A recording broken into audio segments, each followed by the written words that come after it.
What's up, guys? Mark Casera here. Welcome to the Lions and Legacy Show. In this show, we like to talk about legacy, obviously, is number one.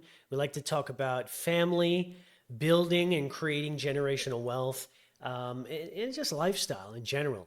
How to become a better man, how to become a better father, how to become a better brother, how to become a better son.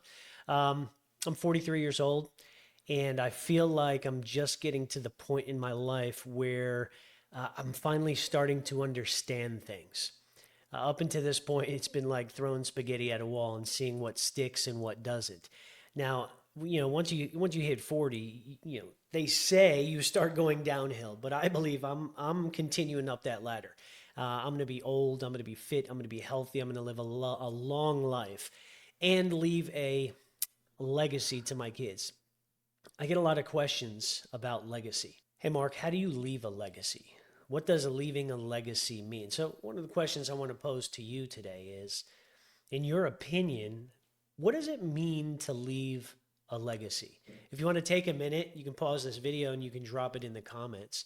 Let me know what you feel a legacy means. And if you've never thought about it, it may be a good opportunity now to start thinking. We live in a society, in a culture where everything is so fast paced, everything is instant. We talk about, drive-throughs and, ATMs and instant this and instant that and disposable this and disposable that. People don't take the time to sit and think about the important things. When our parents were younger, new parents, just starting a family, maybe in the, depending on how old you are, in the 60s, 50s even, number one on their list was family. The man went and worked and the woman stayed home and raised the kids. And unfortunately, it's not that way anymore. We've evolved into a different way of living. And I think it's okay for both a man and a woman to work and earn an income. But where does that leave the family? Where does that leave the children?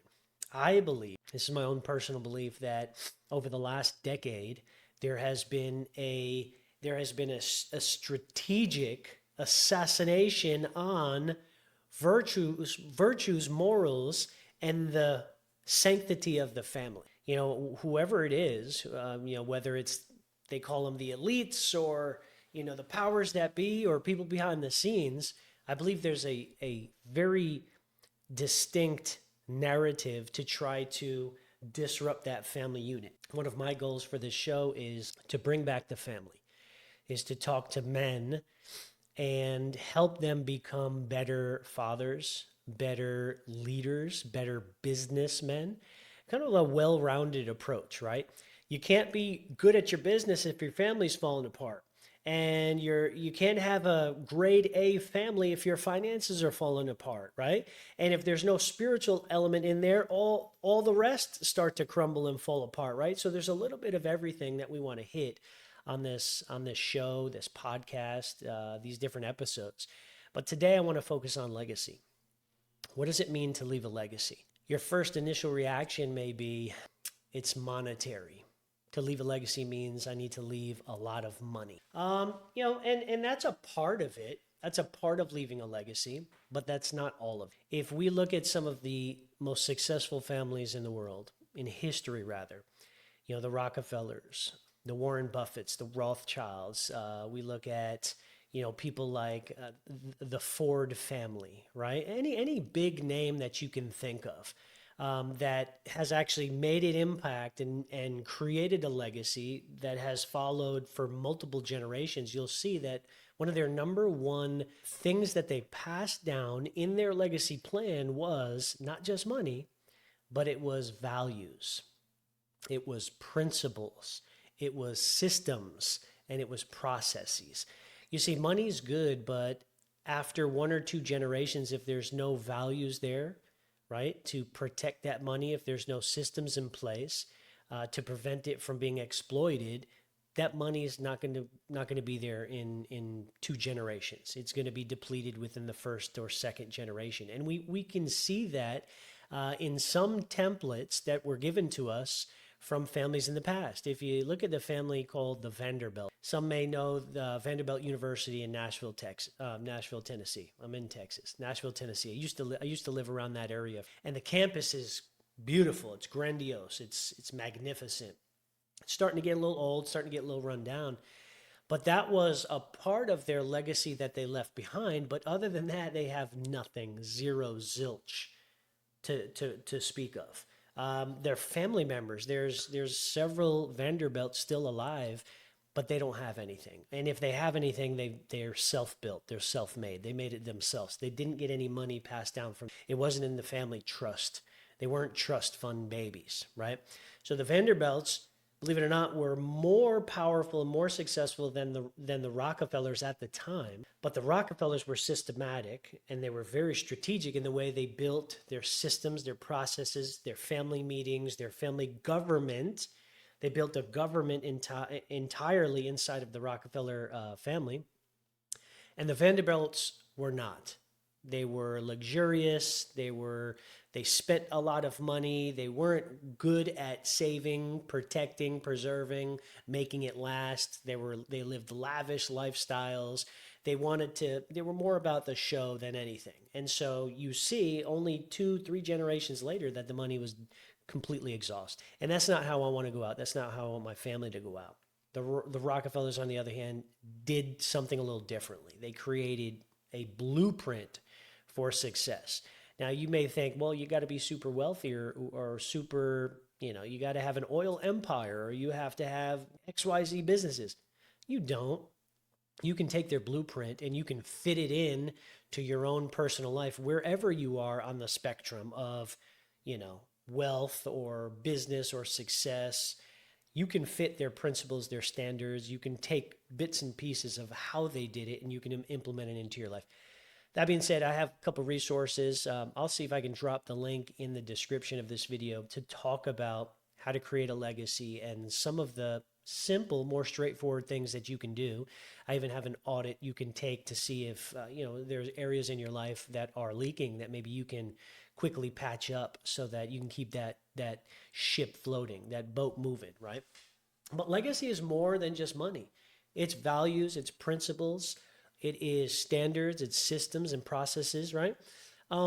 Aside from leaving lots of wealth, although wealth is good, don't get me wrong, leaving money is good because it sets the next generation up for some type of success, right? Maybe that you didn't have. Maybe you grew up with nothing, but you've built something along the way to actually talk about so that you can leave something for your family, right?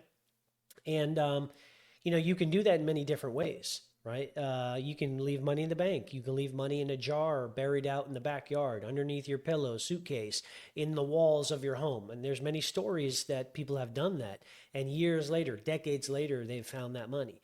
You can leave money in investment accounts. You can leave money in retirement accounts, 401ks, IRAs, right? They can be left for heirs. They can be left for beneficiaries. You can leave money through life insurance. Matter of fact, life insurance is one of the most efficient ways and effective ways of leaving wealth to the next generation. It's what it's designed for. Retirement accounts aren't designed for that, but they have an attribute in there where you can leave money that you don't spend ahead of time to the next of kin, the next generation, right? That's what a designated beneficiary clause is, right? Designated beneficiary clause as a part of that, or a transfer upon death disclosure, right?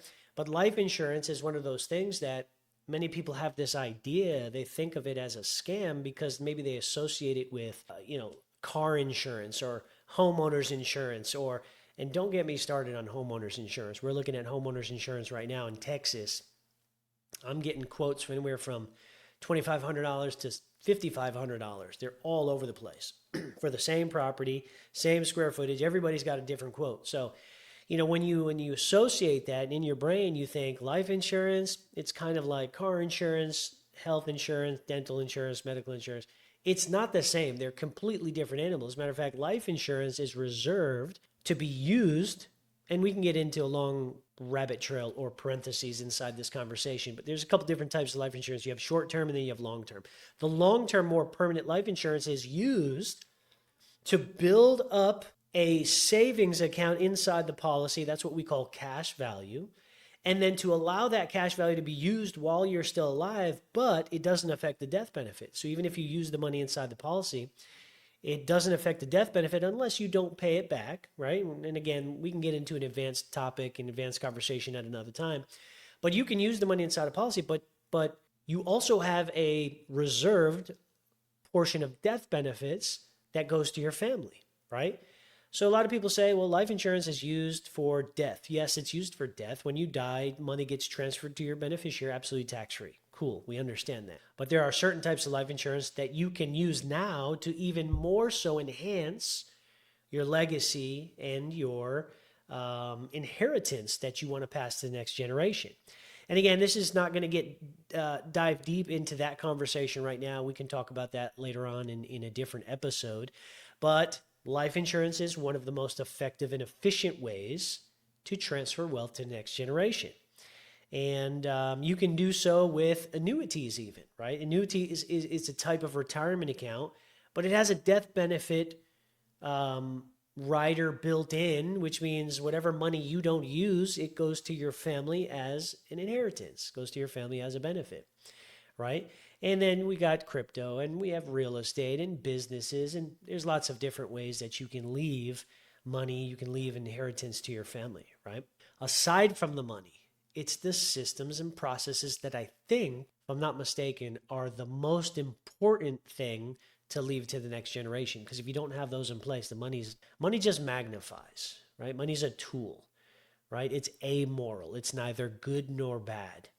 But what money will do is it will cause what's already inside of you to come out and to be magnified. Money's a magnet. And so if you're already stingy and mean and angry inside and you have a lot of money, it's just going to magnify those characteristics inside of you. You're going to be more angry and bitter and, wrongful and hateful and right. But if you're a good person, genuine, you have integrity and you have morals and values, and you get a lot of money, well, it's going to magnify those, those attributes inside of you as well. You're going to be a greater person with more morals and ethics, and you're going to do things the right way, right? So money's a magnifier. Money doesn't make you evil. It just brings out what's already there.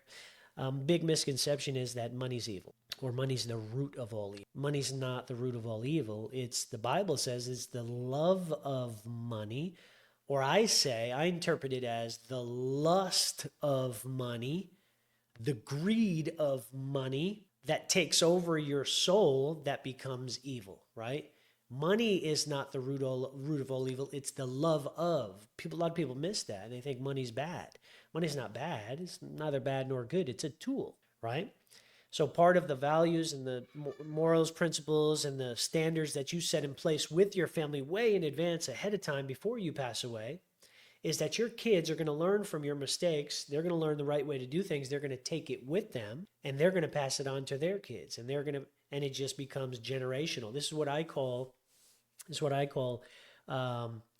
compound values, right? There's compound interest with money, but you can also have a compound effect with values and principles and standards where your kids get it and they add on a little bit of theirs and their kids get it, and it just builds a life of its own. And so the next several generations become better versus become worse because you were the change agent in your family. And I think I'll do another episode on being a change agent. Being a change agent means you're the person that changes the direction of your entire family. There's so many different, it's crazy. I'll be transparent. Before recording this video right now, I kind of had like this writer's block moment or this creator's block moment where I was like, I don't know what to say. I don't know if it's going to come out, right? But once you start getting the juices flowing, then it just starts coming out. But now that I'm starting to talk about it, now all these different ideas are starting to pop up, right? And it's kind of like the topic of legacy planning, of retirement planning. Everybody wants to avoid talking about it because they don't know, or there's a mystery, or maybe they're confused, or maybe they don't have the right answers. But once you start initiating the conversation, it's easier because then ideas come to you and processes and implementation and different strategies come to you, and you can start to roll it out little by little, and it becomes less daunting. It becomes less mysterious. When it comes to mystery, people avoid it because they don't know what to expect. And then what it does is it paralyzes you. It paralyzes you into non-movement. And in my own life, when I get paralyzed, we call it analysis paralysis, right? When you're just thinking about it too much that you just get locked up and you can't move forward. It happens to the best of us. It happens to people that have ADHD as well. And so I didn't get diagnosed until I was in my 40s. And so once I realized that was part of how I am, now I take different steps to make sure that I can move forward effectively. But sometimes it's just literally doing it. Sometimes it's just having a conversation. Like for me, it was just recording the button and saying, I hope it goes well. And so here we are, 15, 20 minutes into this video, and I think it's going well, right? So hopefully up until this point, if you got some value, if you got some pointers, some tips, and you have a little bit of better direction on where you want to go and what your next steps are going to be. Here's my practical tips, my advice. Have the conversation. If it's not with your wife or your spouse or your husband, have it with a trusted friend or advisor. Maybe a pastor, a counselor, a CPA, an attorney, whoever it is, start to get the conversation out. Now, if you're one of those people who doesn't have anybody to turn to and they're looking for advice, reach out to us. There's links in the description of this video where you can set up a free strategy call. We call these strategy calls on-track retirement calls. The first call is a discovery call to see if we're even a good fit to work together. The second call would be more of a overview of the financial condition and situation that you're currently in. Then the third call would be an implementation call where we can actually roll out a plan and get you to where you want to get to in your retirement. We just had a meeting this morning with somebody who we've been following up with for a couple years. And we've been just walking through this process with them and sharing ideas and strategies with them. And long story short, I lost my Facebook account with over 900,000 followers, and I basically lost contact with all of my potential clients and all of my current clients. I had to start a new Facebook account, and he was one of the first people that he must have been searching my name. He was one of the first persons that reached back out to me and ended up friend requesting me. He was my first friend on Facebook. And so we just chatted back and forth, and in a couple of weeks, it wasn't even something we did right away. It was a few weeks in where I said, hey, listen, we may have a good opportunity for you. Let's get on an on-track retirement call. Let's talk to our advisors. Let's get on with the team and see if it's a good fit to work together. And let's see if we can create you a good plan so that we can retire you sooner than later. And we got into this awesome conversation on how he wants to retire at 50 versus waiting until 59 and a half, and how we can actually do that because of the financial discipline that him and his wife has had over the years. Now, not everybody's in that situation, but if you'd like some guidance, some expertise, and you have something to work with, get in touch with us. Click the link below, schedule a free consultation, text me, call me, email me, reach out to me, let me know your situation. We'll see if we can get the right people on at the right time so that we can help you retire on track and do what you want to do. We don't want retirement to be just a decline in your life where you just, live on your couch and just, run your days dry and let the timer run out. We want you to live your best life during your retirement years. And that's the goal. Work as hard as you can for a certain period of time and then retire and then enjoy life for the remainder of that, however long that time, 20 years, 30 years, just enjoy life. It shouldn't be a downhill spiral. You should be continuing to enjoy life and making memories and making experiences with your kids and your grandkids and maybe even your grandkids. With that being said, guys, my name is Mark Cassara. This is the Lions and Legacy Show, and I look forward to doing many, many, many more episodes. As long as I get past that analysis paralysis and just click the record button, I think it's going to be a good show. I think you're going to get a lot of value from it. And like I said, reach out to us if you have any questions. Life insurance, final expense, trust and estate planning, and retirement planning. We are your resource, and we'll give you a lot of value. All right? Appreciate y'all. See y'all in the next video.